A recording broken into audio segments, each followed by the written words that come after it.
Hi, I'm Liv and welcome back to the Book Nook. Hey guys, so I am back with today's video, which is my Femmeuary TBR. So for those of you who don't know, the wonderful Lauren over at Lauren on the Books, she of the Amazing Ideas, has decided to rebrand February as Femmeuary and essentially make it a month of celebrating women and women writers. So I've got a TBR of books that are either all by women, about women, both I think, entirely. They definitely are all by women. And yeah, I'm just going to run through my TBR. Now the first one, well I say the first book that I'm going to mention is my Yob, #Yob, Year of Big Books book for Femmeuary. Now I am torn. I can either read Margaret Atwood's Alias Grace, Margaret Atwood's The Blind Assassin, or Preti Taneja's We That Are Young, which is also on the Republic of Consciousness long list. So yeah, I'm a little bit torn. I kind of want to read some Margaret Atwood in Femmeuary. I feel like that's the right month to maybe pick one of her big ones. But I also do need to read Preti Taneja's We That Are Young, and I do want to, I think, although I keep hearing sort of conflicting things about it, and then I keep thinking, oh, do I necessarily want to read it? Or is it just because it's on a long list? In which case, that's the wrong reason to read a book. So yeah, I'm torn with that one for my Yob for Femmeuary. Yeah, thoughts? Suggestions? Help? But aside from that one that I haven't made up my mind on, the rest have all been decided. So the first one, well, I say the first one, this is just the list and I'm just picking them off the pile. So the first one on the pile is Ursula Le Guin's Left Hand of Darkness. Now Ursula Le Guin, of course, died just in January, just this month, and I've never read any of her stuff before. Now this one, The Left Hand of Darkness, I feel is a good one, particularly for Femmeuary, to read, because it's about the people of the Winterworld Gethin. The people there are androgynous, normally neuter, but they can become male or female at the peak of their sexual cycle. This guy becomes drawn into a complex politics of the planet, and during a long tortuous journey across the ice with a disgraced outcast politician, loses his professional detachment and reaches a painful understanding of the true nature of Gethians, and in a moving and memorable sequence even finds love. So I think one that's by a female author that's much celebrated in her genre, and I've never read her before, and it deals with sort of androgynous gender queering, that sort of thing. I thought that would be a fantastic one to read this month, so I'm going to do that. Then I am also going to read Lidia Yuknavitch's Book of Joan. Look at this cover. This is the proof cover sent to me by Canongate. Lovely Canongate. Thank you very much, Canongate.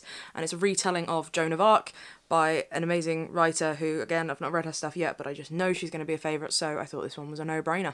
Then a couple from my previous haul video, actually. Helen McClory's Mayhem and Death, which is a collection of short fiction published by 404 Inc., which I'm really, really excited about. And Garreta's Not One Day. Then I'm finally going to read Kathy Acker's Blood and Guts in High School, which is the novel that sort of put her on the map. And yeah, very, very excited about this one. Been meaning to read this one since it came out in this lovely new Penguin Modern Classics edition, so I'm going to give that one a go. Then I've got three more from the Republic of Consciousness Prize long list.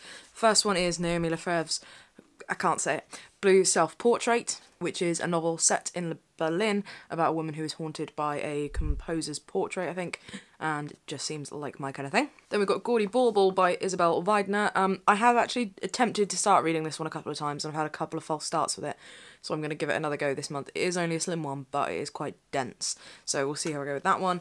And Sorry to Disrupt the Peace by Yumi Cottrell. I've been meaning to read this one since Under the Story sent me a copy, and then it's been longlisted for the Republic of Consciousness Prize, so all signs point towards me loving this one. Then I'm going for another collection of short stories, and it's one that everybody has been talking about, and that is Her Body and Other Parties by Carmen Machado. Again, this is the proof copy, so you can barely see it. It's got a gorgeous bright green cover, which I love. So I've heard a lot about this one, and particularly with regards to women's voices and women's stories. This is meant to be really fantastic, so very, very excited for that one. Then another slim little one, which is in my most anticipated books for the year, is Peach by Emma Glass. It's a nice little novella there, again about being a woman, and it's a female writer, so scores on all fronts. Plus, I really want to read it. Then my poetry pick for Femmeuary is going to be Hollie McNish's Plum.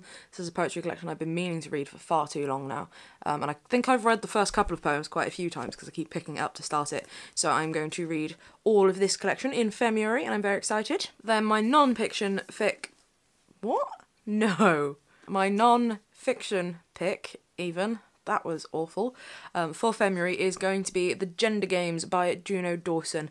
Heard so many great things about this one. Another one, again, I've got it in hardback because I was so keen to read it and haven't got around to reading it yet, so that's going to happen this month. So with the exception of Margaret Atwood, I have chosen books by authors that are new to me, which I'm not quite sure if that's sort of in keeping with the spirit of it, because it's meant to be sort of celebrating women as well, but I don't know, no, I think it is, you know, it's celebrating women, supporting women writers, reading women writers, and they just also happen to be writers that I've never read before, that I've always been meaning to, and thus I am celebrating my own intentions. Only book I will be reading in February that is an exception to Femmeuary is, of course, the paperback of George Saunders' Lincoln and the Bardo, because that is due out and I do really want to read it ASAP, again, when it comes out in paperback.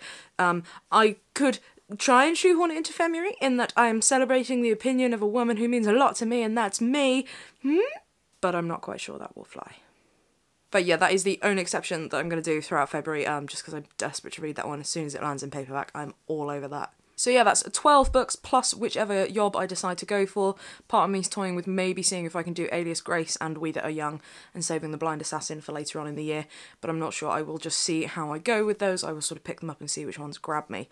Other than that, there are some other books on my shelves by female authors that I nearly put in here, and as much as I've sort of said that my TBRs will be, you know, here's a list of books to choose from each month, I haven't given myself any more, because if I've got sort of 20 books on a TBR and I only read 10, then I will be annoyed at myself even though I'm not supposed to be, so I don't know. But yeah, just sort of looking through my shelves again, you know, there's some Siri Hustved, there's some Elena Ferrante I'd love to read, there's so many more on my shelves that I would love to put in this TBR, but like I say, if I give myself too many, even though I'm not supposed to be necessarily trying to read them all, the ones that don't get read, I don't know. So I'm just give myself 12/13. I think that will be enough to go on with. Plus the fact that February is going to be a pretty busy month at work, I will be lucky if I read half as many books as I have done so far in January. So yes, that is my Femmeuary TBR. Will you be joining in with Femmeuary? I think you should. You should do that. Join in.